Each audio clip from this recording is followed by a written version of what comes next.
They would become civilians, ending a war their grandfathers had started. Vote no, another generation will know war. I was one of the journalists, here in the hopes of seeing my adopted home grasp its chance of peace.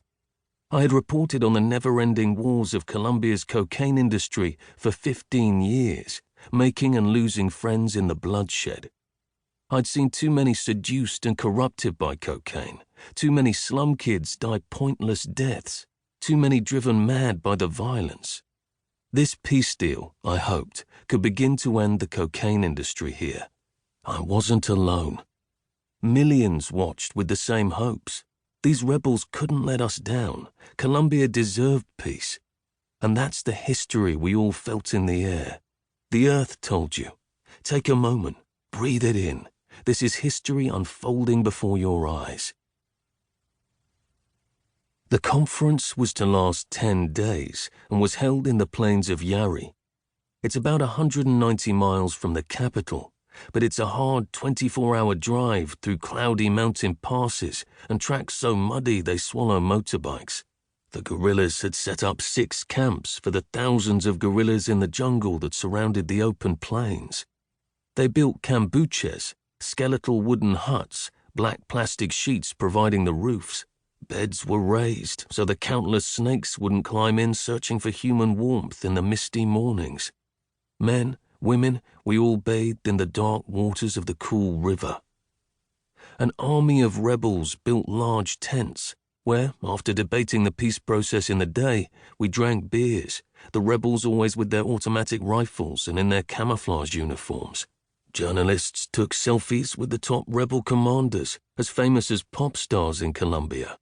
The top guerrillas each carried $5 million bounties on their heads, offered by the State Department. Many were wanted in U.S. courts for cocaine trafficking and kidnapping of U.S. citizens. But here, they drank beers and cracked jokes, confident in their reign of the wilderness. Above us hung huge banners of the FARC's logo. 2 AK-47s crossed beneath an open book, symbolizing the guerrillas' dedication to violent revolution and their self-education. It was a time to meet old acquaintances from the battlefield. In years past, women and men of FARC's 6th Front rained mortars down on me and civilians.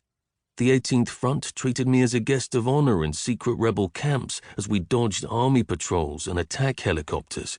The guerrilla known as Kunta Kinte once told me, "If you want to see weird stuff, go to war. You see strange things in war." A guerrilla sat down next to me. Her eyes big and dark, her long black hair flowed from under a red beret with a patch of Che Guevara. Like all rebels, she was trained to start shooting at any moment. The FARC was one of the only rebel groups to let women fight on the front line. She laid her AK-47 across her lap and sipped her beer. On her nails were painted little Colombian flags, the red, blue, and yellow. She had the guerrilla's dignity, her head held high. "Can you tell me, what does peace feel like? How do you live in peace?" Peace? It's obvious, isn't it? It's the absence of war. Then I thought of when people ask me, what's war like? It's more than just the absence of peace. She looked to be 25. She had only ever known war, the terror, the hatred, the frenzy of combat. All of Colombia would have to learn peace. Hundreds of thousands died in this war. Millions fled. It made Colombia the kidnap capital of the world. Worst human rights landscape in the Western Hemisphere. For what? A war that long ago lost any honor or reason. The plains of Yari itself had been the site of decades of war. Soldiers, rebels, death squads, cocaine cartels, they all had killed and buried their dead on these plains of jungle and empty spaces. Each night, huge salsa concerts blared out from a massive stadium-like stage constructed by the rebels. Beneath flashing red and blue lights, we danced with the rebels. Even in their camouflage uniforms and dancing in knee-high rubber boots, the guerrillas spun and twirled in grace.